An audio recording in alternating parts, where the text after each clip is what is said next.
out of Washington, D.C. and out of our elected representatives. But what is happening is there's a growing outcry of people of faith. We don't care nothing about Democrat, Republican, and what we care about are the people. That's right. Yes. And the people that we have to bury when they don't have health care. Yeah. And that we have a Congress that voted to take 16 million people's health care and then come home and lie and act like they didn't do it. We are committed to speaking back against those who tell lies about those in need, whether they say they're lazy or they don't deserve or they're taking advantage of government. Those are lies. No one who voted for this big deadly bill looks like me. This bill is meant to make people with disabilities disappear into a world of unnecessary pain and illness. We grieve for the very real harm that is being done to very real people. How does taking help from the oppressed and struggling help the oppressed and struggling? I have two daughters who will not be able to afford health care. They're both working full time. Nationwide, about 1.2 million veterans live in households that receive SNAP, and nearly 1.6 million are enrolled in Medicaid. With these cuts, you're not only hurting our community, but you're hurting the ones that sacrifice to go to fight for freedom and to fight for our rights to have these benefits. It's difficult asking, begging that the government do the people of the United States right. Because we need to live and be well and be healthy and be safe. My son shouldn't have to live in fear, waking up in the morning and seeing the utility truck outside and wondering if they're coming to cut our meter off. No one should have to live like that. These Moral Monday events are the sustained efforts to call on those with power to work diligently on behalf of those without power. When elected officials retreat into private buildings to dodge their constituents, that's not leadership, that's evasion. If there's anything now, impacted people ought to be speaking up. All 16 million of you, this country needs to hear from your voice and your vote. Help us sustain these tax credits, which help people pay less for health insurance. We've come to stand with and stand for our communities this morning. For you are hurting our people. And we are praying because we are staying. We are praying because we are standing. We're praying because we're not going to quit. We're praying because we're not going to be quiet. We're praying because we're not going to turn around. We're praying because we're not going anywhere. We will remain nonviolent, disciplined, and visible. Because what we must have now is the courage to say something, the courage to tell the truth, and the courage to organize everywhere from the pulpit to the ballot box. Somebody's been hurting our brothers, our sisters, our families, and we won't be silent anymore.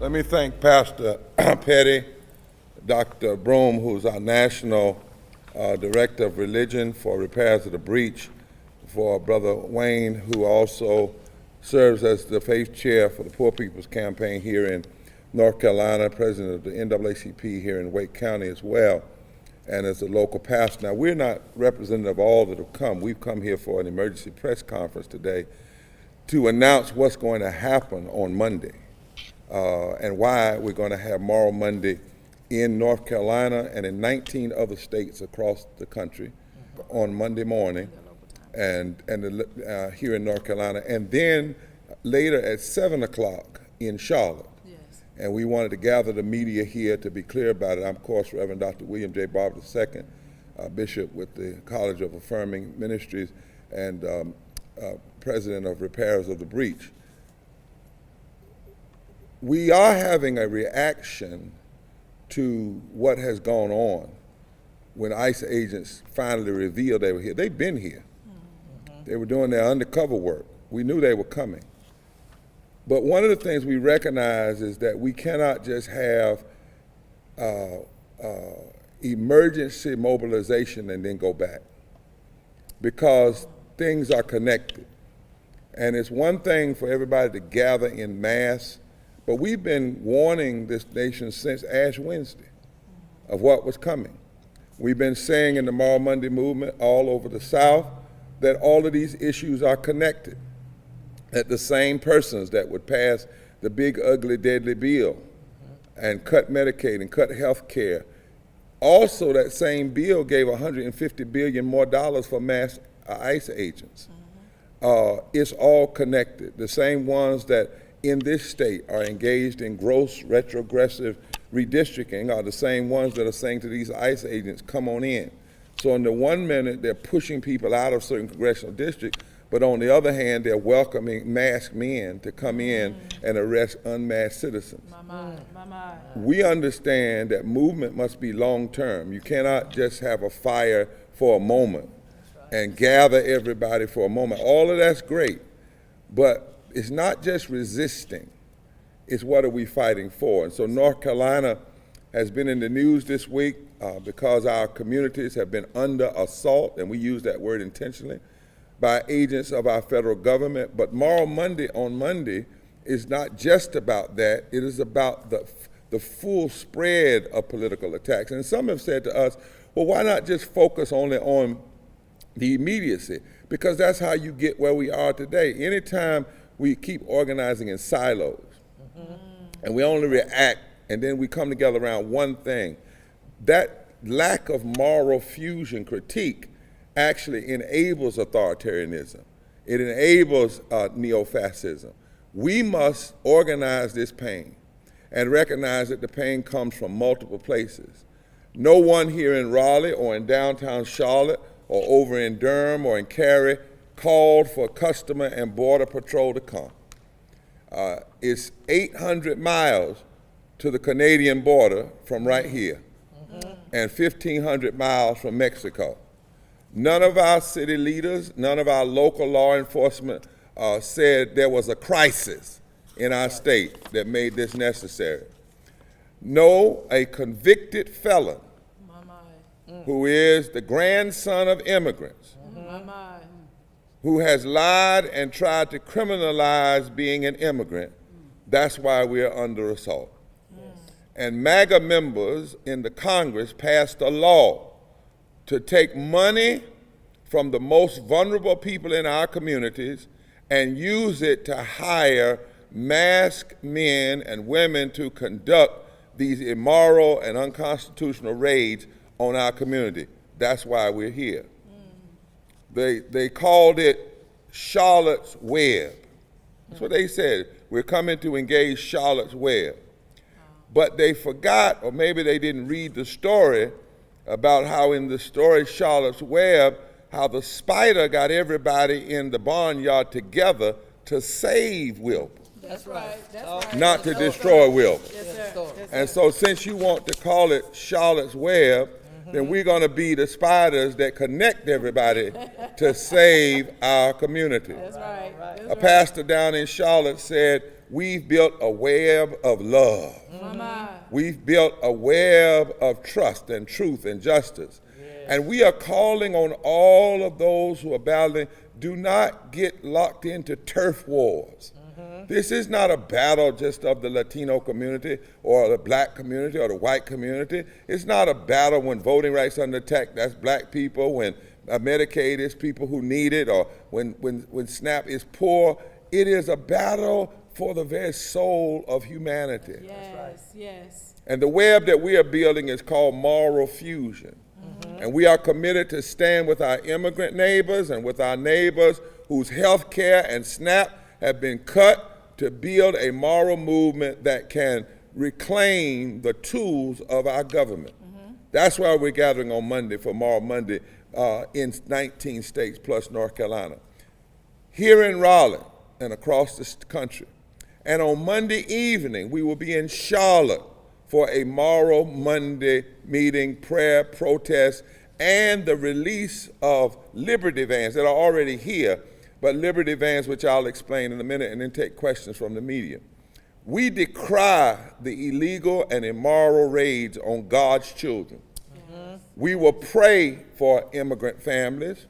We will bless Liberty vans to shine a light on the stories of what's happening in the community, both going out and picking up the footage that the other media may not get because they are not in the communities quick enough, and the traumatic footage. We're going to be talking to families and putting it on record of what is happening to them. And we are Monday going to call for emergency action of our General Assembly.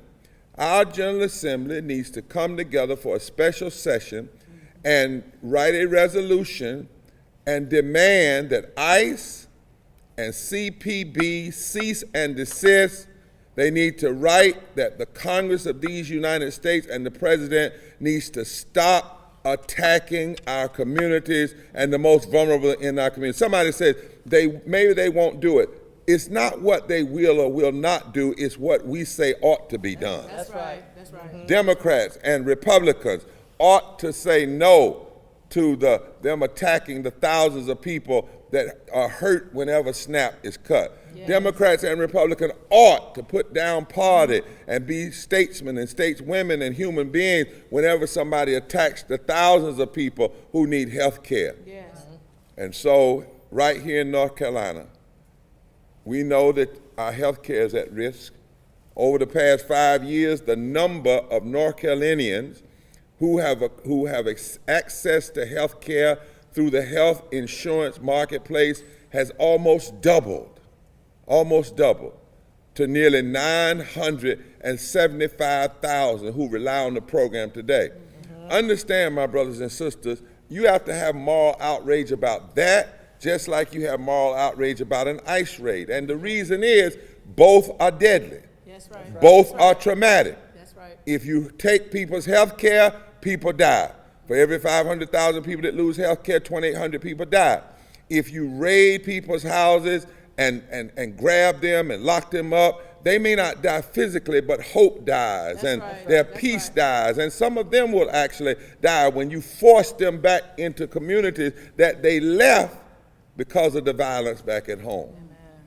We know that right now the premium tax credits that make it possible for low-income earners to purchase the Affordable Care Act plan expire next month, which means health insurance will be unaffordable for thousands of North Carolinians. We're gathering Monday because with caskets, we'll be bringing caskets and preaching eulogies over the unnecessarily dead and fighting to protect the lives of the yet living. The big ugly bill slashes Medicaid funding starting next year. And North Carolina's Medicaid program has already started cutting reimbursements 3 to 10%. In other words, right here in North Carolina, people are already being traumatized because Medicaid reimbursements are being cut.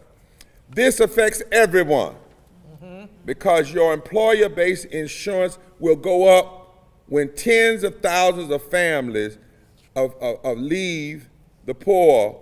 Rural hospitals will close. People will die. 1 in 8 North Carolinians are on SNAP, 1 out of 8. And we just saw how our communities were hit when SNAP payments were delayed because of the shutdown. And sometimes we miss these things because it's not conspicuous. It's not on the camera. So people suffer and die in silence. And what we're saying is we can't afford to be silent and quiet anymore. The big, deadly, ugly bill not only did these things, but none of this is inevitable. Congress has the power to stop the abuse of power and the violent assault on our communities, immigrant communities, and those who need health care and those who are poor and low wealth. Congress could stop it tomorrow. That's right. And we're coming with caskets to congressional offices in Asheville and Charlotte, to the General Assembly here in Raleigh, and then to church houses in Charlotte in the afternoon to say, you don't have to allow this to happen. There should be a unified cry of humanity and human beings from this state saying, stop these attacks. That's right. Congress could not only overturn these cuts, they could pass a budget that invests in making health care affordable for all people. Speaker Johnson could repent and confess that there's nothing pro-life about policies that kill poor and vulnerable people. That's right. And when I say kill, I'm not saying it to be hyperbolic. There was a study by Penn, University of Penn and Yale, that says because of the bill that was passed, 51,000 people will die preventable deaths in the first year. North Carolina's delegation, Republicans and Democrats, could call on him to stop. And the vast majority of Americans recognize that we're facing what they call an affordability crisis. But let me remind us, and Moral Monday will remind people, there's no way to address affordability without addressing poverty wages. That's right. And living wages. It's not just lowering the prices, because even if the prices go lower but your money doesn't get higher, people still can't afford. In order to address affordability, you have to address universal health care. You have to address child tax credit. How do we pay for it? Corporations have enjoyed record profits while everyone else struggles to pay their bills and can't afford. And so we don't need tax cuts for the wealthiest Americans. No, what we are done with, and I want to say this clearly, we are saying, and we'll say on Monday, that we are done with socialism to the rich and social Darwinism to the poor. Socialism to the rich and survival of the fittest to the poor and low wage. We are done with welfare to the rich and then care for yourself for everybody else. There is nothing anti-American about standing up to greedy oligarchs and say, we paid to educate your workforce, we built the roads to deliver your trucks and to run on. You've got to get your investors of the government dole and do your part. We're not angry because we envy their gilded parties behind locked gates. We're not indignant because we're just mad at folk because they have money. We have righteous indignation because they are killing our people to pay for their rocket ships to the moon. People are dying because of this policy violence. Moral Mondays are about rejecting unnecessary death. Why are we having eulogies and talking about policy violence? Because Coretta Scott King, one of the saints and the mothers of movement, she taught us that violence is not just shooting someone. That's right. Violence is starving a child. That's right. Violence is making people work for poverty wages. Violence is denying people education. Violence is attacking people's culture. Violence is deporting immigrants and hurting immigrants simply because they are immigrants when everybody but the Native Americans and indigenous people are immigrants or slaves. Violence, she said also, is an apathetic attitude that refuses to address these other forms of violence. Lastly, this past week has showed us part of our own power. We can come together. And what we are saying in Moral Monday is we can't just come together for a moment and then go back. Not only must we come together as a bucket brigade to put out the current fire, we have to come together and stop the fires and the possibility of them in the first place. That's right. It's not enough to stop the arsonist fires. Somebody has to stop the arsonists and those who want to burn down everything. That's right. And so people have to come together across all of the lines that tend to separate us. And poor and low-wage people, if we come to understand that if poor and low-wage Latinos and poor and low-wage black people and poor and low-wage white people and Asian and indigenous come together and own our power, that's what Ella Baker used to say, own your power. If we own our power, poor and low-wage people now make up 36 to 42% of every voting population in this country. If we own our power, just a few percentage points, 10 to 12 percentage point increase in those who did not vote could change the outcome of elections in this state and across this nation.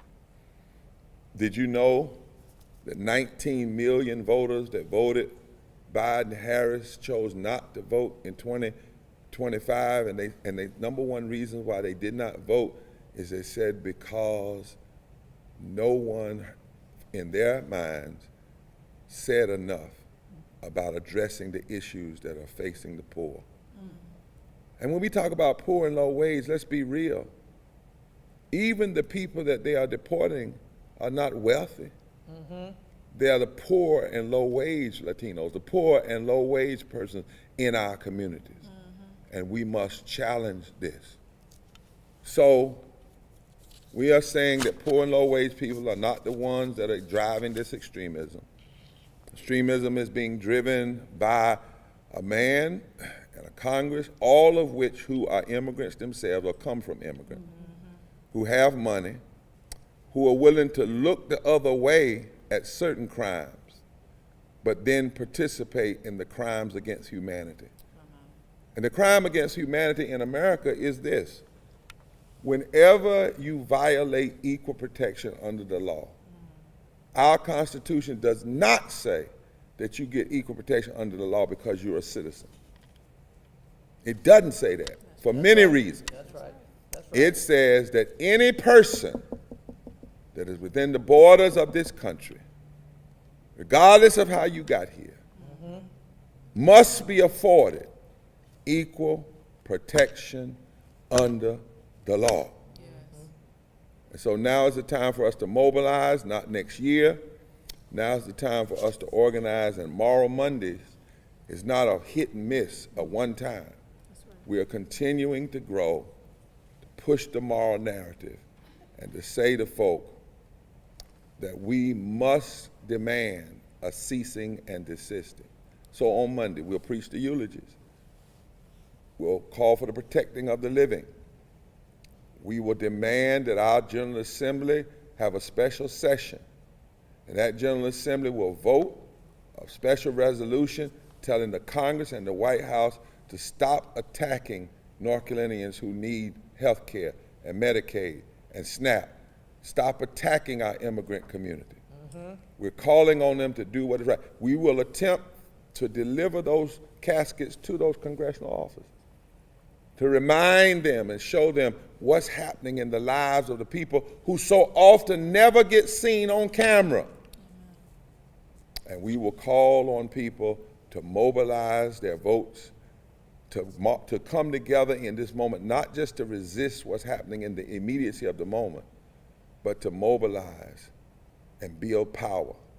We will also remind that we are announcing and that on February the 14th, we will be having and calling for a mass moral march on Raleigh, calling for people all over this state and even the country to come to Raleigh as we launch our days of mass voter mobilization and pushing people to organize.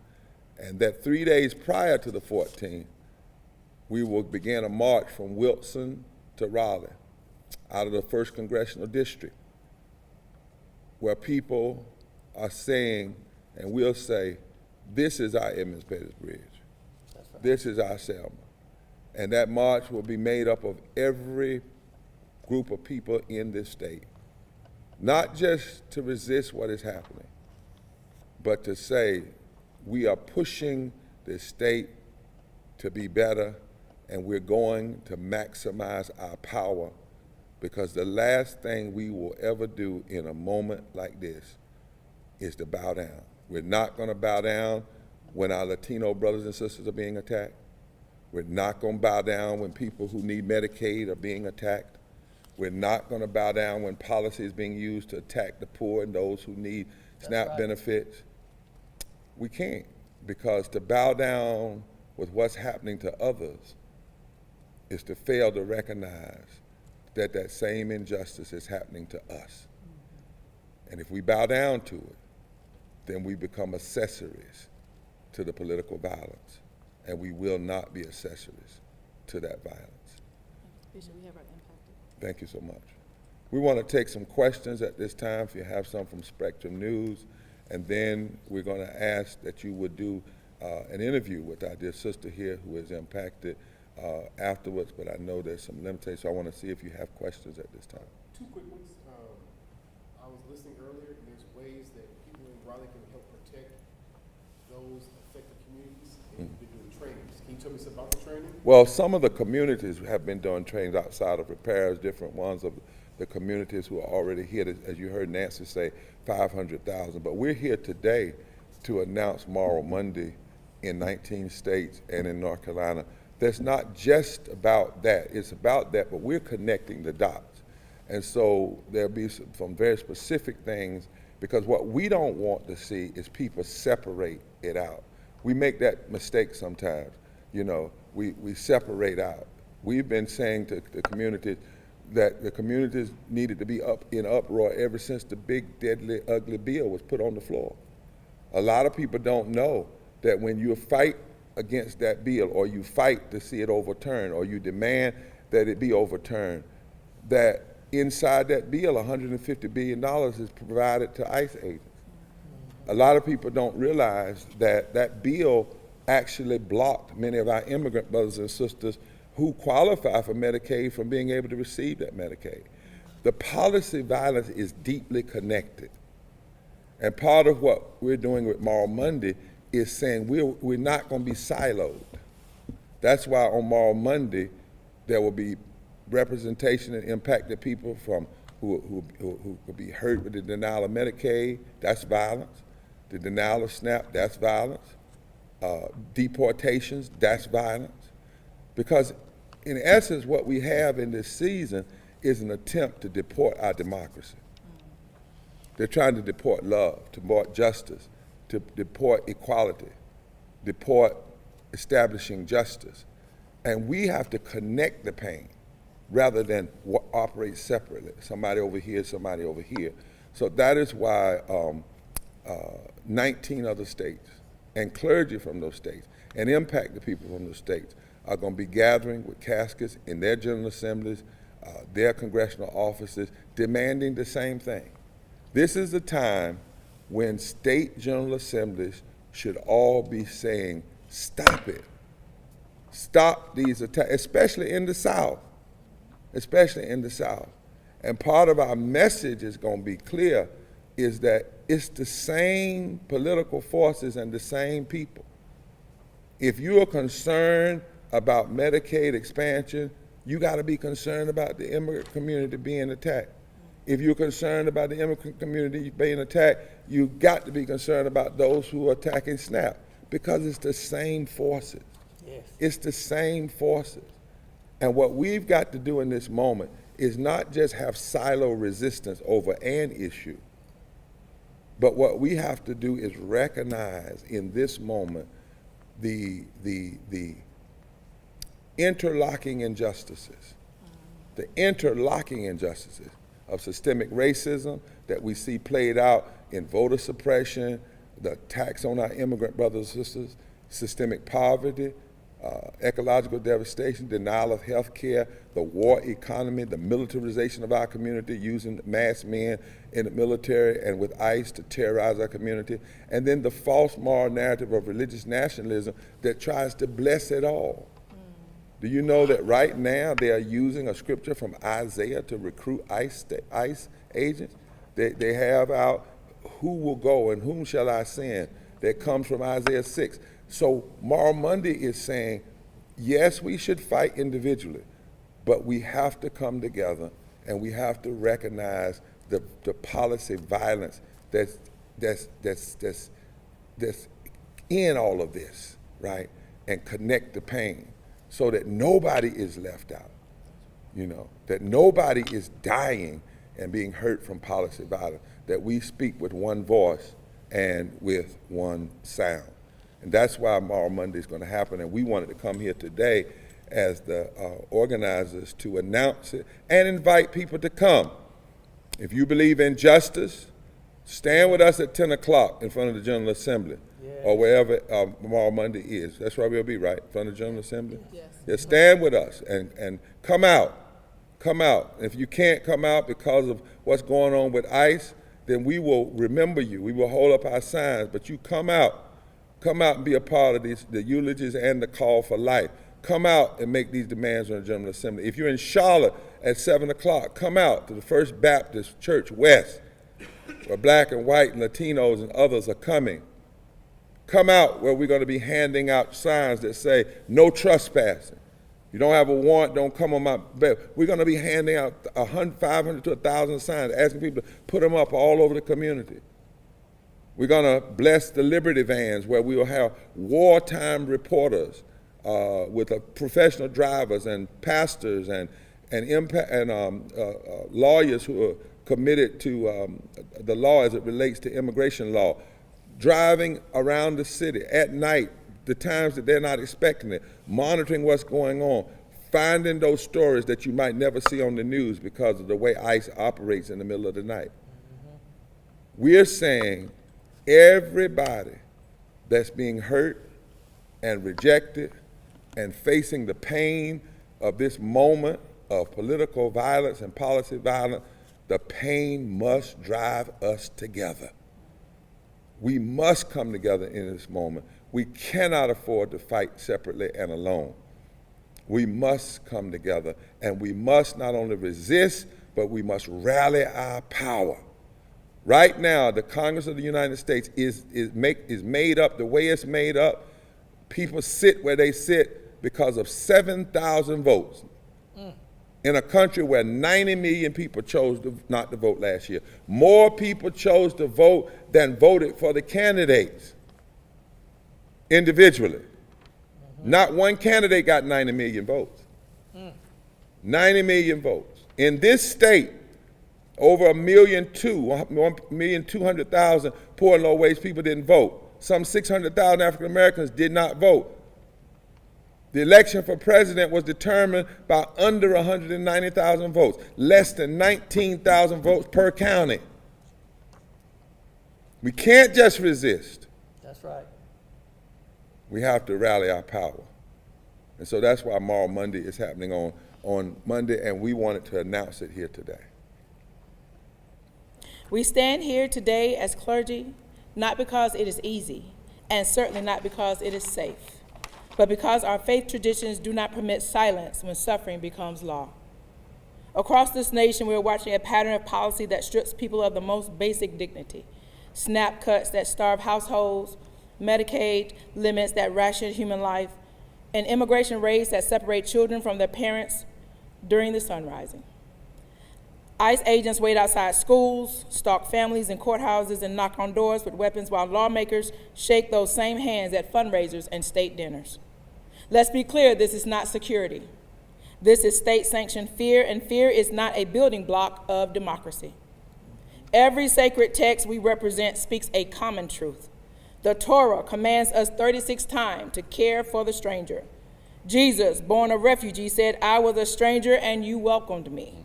The Quran calls hospitality a holy duty and harming the stranger a spiritual offense. These are not suggestions, they are moral standards. So when policies begin to terrorize communities, clergy must become a firewall against injustice. We are not naive, we know the truth. Poverty is not a failure of character, it is a failure of policy. Immigration is not a crisis, hunger is not a crisis, poverty is not a crisis. The real crisis is moral indifference. We see mothers working 2 jobs who still can't afford medicine. We see seniors who count pills because their Medicaid hours are cut. We see immigrant children who sleep with shoes on just in case ICE home comes before breakfast. And when we see these things, our scriptures tremble. Read Amos, you trample on the poor, you push the afflicted out of the way. Read Isaiah, woe to those who write unjust decrees.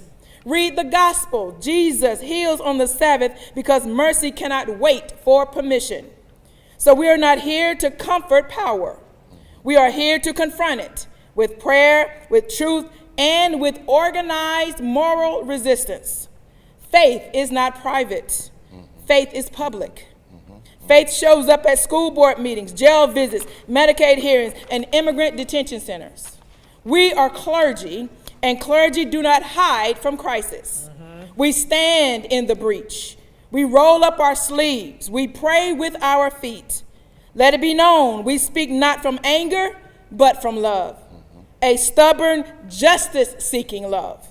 A love that refuses to bow to cruelty. A love that will not cower to fear. A love that dares to call this nation back to its conscience.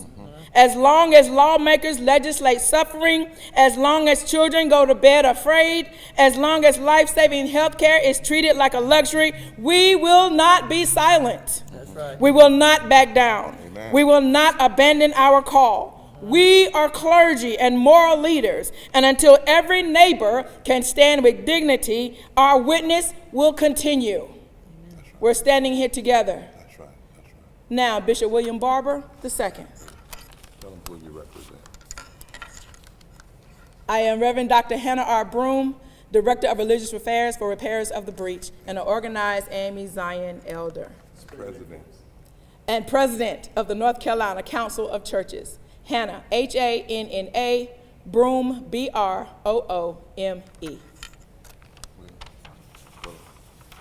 Hannah, you can hold this. I'm Reverend Wayne Wilhelm. I'm the Faith Tri-Chair for the North Carolina Poor People's Campaign.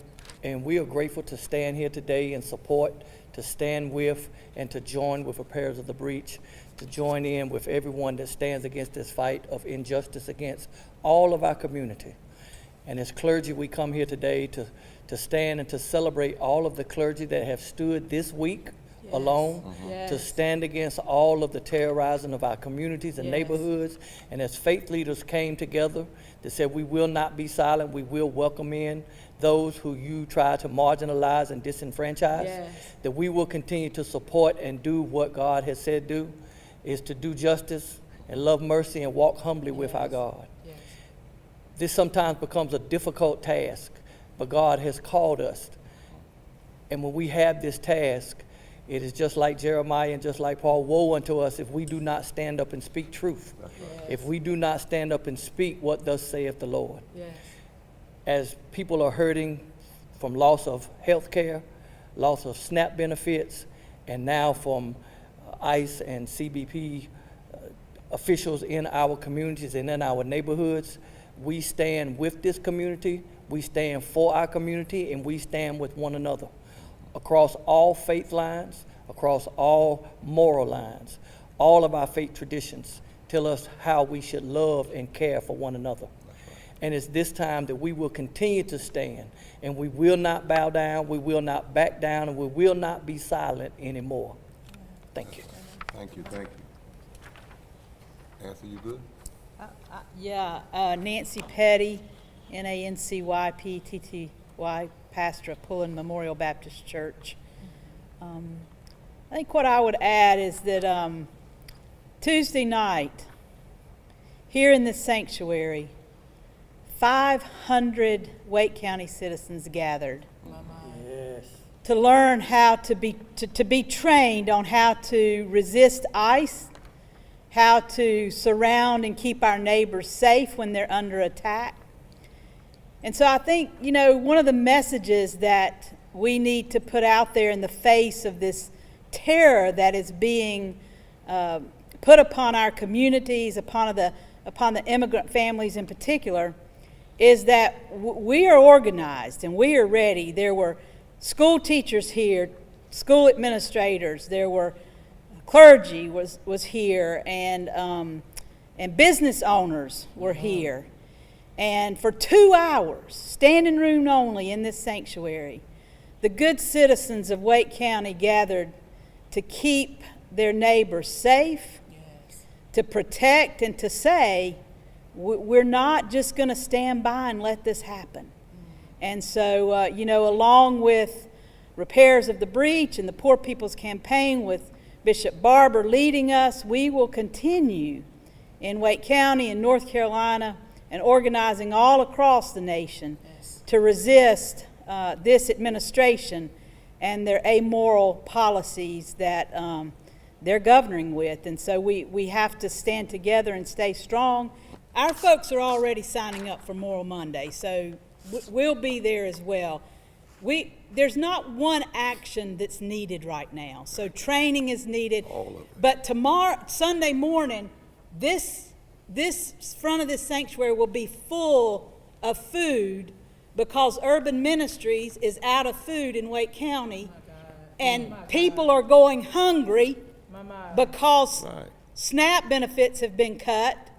And so while we fight the larger fight at the General Assembly and going to Moral Monday and standing up to our elected leaders, we also have to take action on the ground. We got to feed people who are hungry while we fight. We've got to take care of people's health while they're sick, while we fight for their health care. And so I would put out a challenge to every faith community that's listening.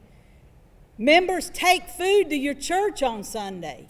And get it to the food banks where you live so that people are hungry can eat while we fight for their rights to have food and to have health care. And so I just wanted to say that because people, as a pastor, people are always asking, what can we do? Well, we can show up Monday for certain. But we can also share our food and care for one another.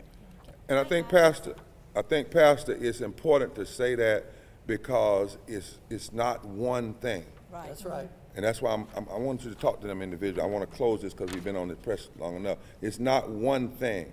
And this young lady, I want her really to be heard on Monday. She's going to speak Monday. Because what I want is for folk to see her with somebody without health care, with somebody with SNAP, so that the picture comes across that it's not just one thing. That people and the power we have if we stand together. Right now, my wife is in Wilson because they ran out of food. That's right.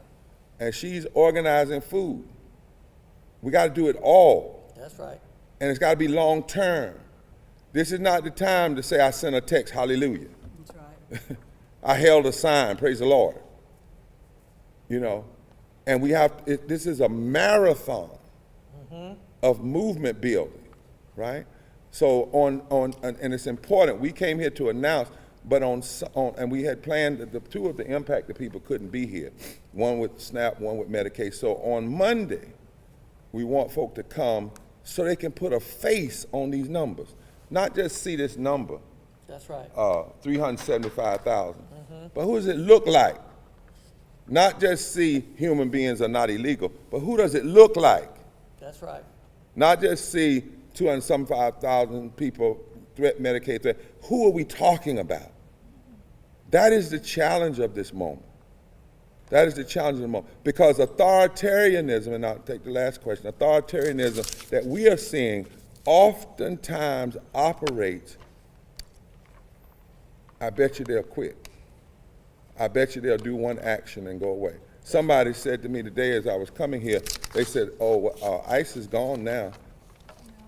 They're gone now. I said, what do you mean they're gone now? They said, they're not going to be in Charlotte. I said, first of all, they were here before they went public.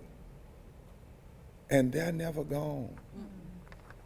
What we saw this week was a test. That's right. They were testing to see how the community, every time a piece of bad public policy is voted on, Nancy, it's a test. This big, bad, beautiful bill was a test. Let me test. Let me see if I can take 16 million people's health care and what will they do? Let me see if I take 22 million people's health care, what will they do? Oh, they didn't. Oh, well then now let's take the substance and see what happens. That's right.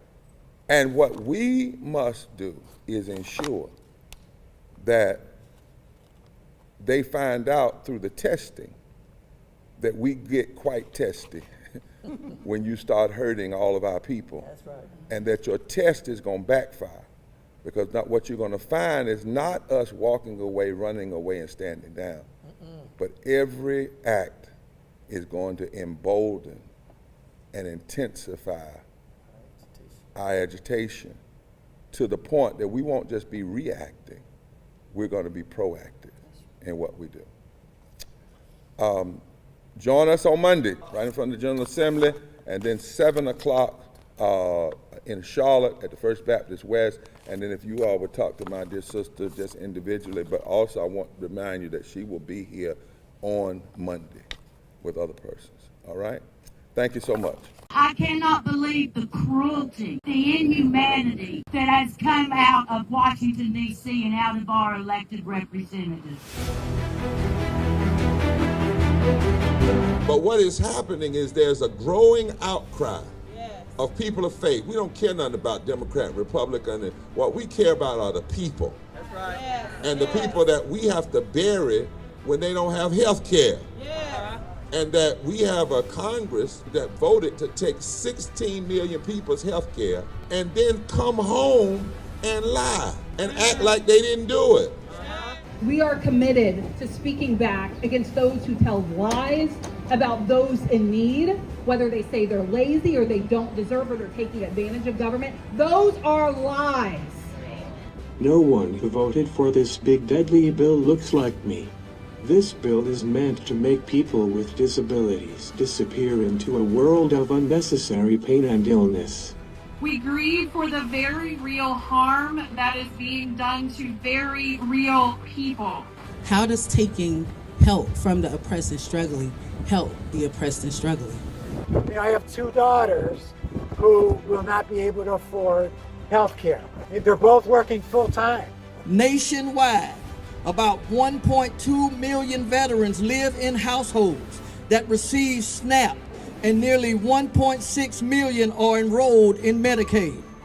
With these cuts, you're not only hurting our community, but you're hurting the ones that sacrifice to go to fight for freedom and to fight for our rights to have these benefits. It's difficult asking, begging that the government do the people of the United States right. Because we need to live and be well and be healthy and be safe. My son shouldn't have to live in fear, waking up in the morning and seeing the utility truck outside and wondering if they're coming to cut our meter off. No one should have to live like that. These Moral Monday events are the sustained efforts to call on those with power to work diligently on behalf of those without power. When elected officials retreat into private buildings to dodge their constituents. That's not leadership, that's evasion. If there's anything now, impacted people ought to be speaking up. All 16 million of you, this country needs to hear from your voice and your vote. Help us sustain these tax credits, which help people pay less for health insurance. We've come to stand with and stand for our communities this morning. For you are hurting our people. And we are praying because we are staying. We are praying because we are standing. We're praying because we're not going to quit. We're praying because we're not going to be quiet. We're praying because we're not going to turn around. We're praying because we're not going anywhere. We will remain nonviolent, disciplined, and visible. Because what we must have now is the courage to say something, the courage to tell the truth, and the courage to organize everywhere from the pulpit to the ballot box. Somebody's been hurting our brothers, our sisters, our families.